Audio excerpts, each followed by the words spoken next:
Hi again. Today I would like to wrap up what I started with the previous two posts. The first one talking about what I call the sovereignty trap. The second video post talking about how tax laws in different countries can certainly offer opportunities for people who are highly motivated to escape oppressive taxation. In this video blog, I'd like to mention the one thing, of course, which I believe is the simplest in principle, although not in practice in some ways, way that a person can live in this world with the minimum intrusion of government that is actually possible, really. This has been called the PT strategy, the permanent tourist, perpetual traveller, possibility thinker, prior taxpayer, any number of things you can link to the words PT.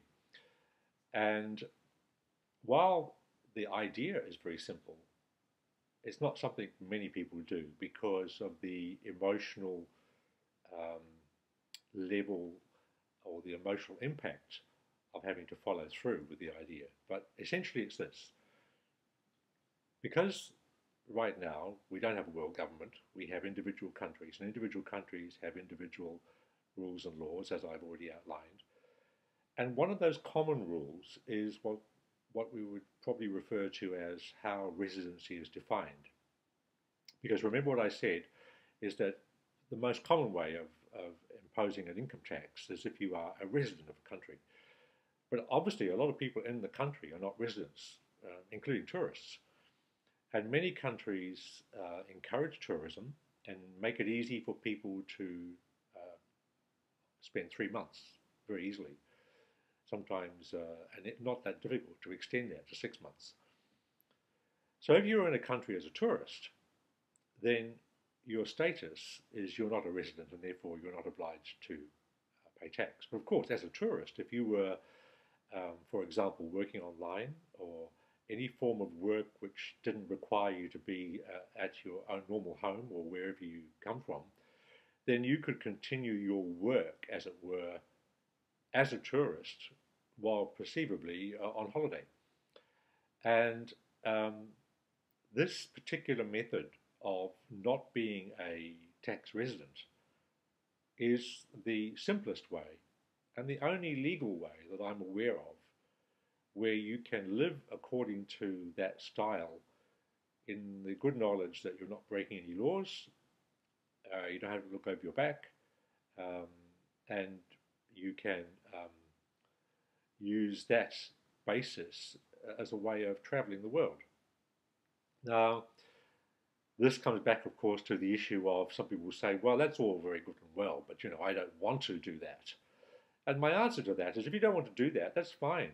This is an option for people who are absolutely determined, for whatever reason, that they are not happy where they are, and in particular, maybe because of government regulation, government taxation, that you're not a prisoner. In fact, you do have options. Okay, maybe these options are not the easiest thing to do. You'd be leaving maybe the country you were born in.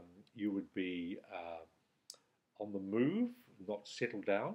You'd have to move at least 2 or 3 times a year on this basis. Of course, you could keep going to the same places. You don't have to keep going to new places. And of course, you could return to your country of citizenship for holidays. That's also not out of the question.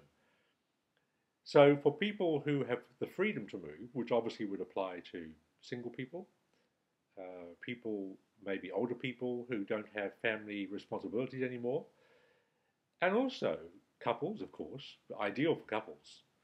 But I should also say that if you've got very young children before they go to school, or even if they do go to school, there's nothing wrong with this idea either. It could be a great adventure for a whole family, not just living in one place. You could homeschool them, or if they're not at school, you just do what you normally do. So I don't find that this is something that people simply can say no to without giving it thought, because there are many, many great advantages. And the biggest barrier, like I said before, the biggest barrier is in one's attitude, one's mindset, and one's willingness to either break out into something new or do something different. But at the end of the day, if you want to have more freedom, then you can certainly achieve that in either modest or more drastic ways by simply taking action and exploring the possibilities of the ways I've been talking about. Making yourself, leaving home, becoming an expat, becoming a resident of a country which is very easy on the pocket, spending time as a non-resident in other countries where you don't have liabilities. These are all fascinating options which I can attest to as being interesting. And therefore, give it some consideration if you're the sort of person who is itching to get out from under the yoke of financial and regulatory oppression.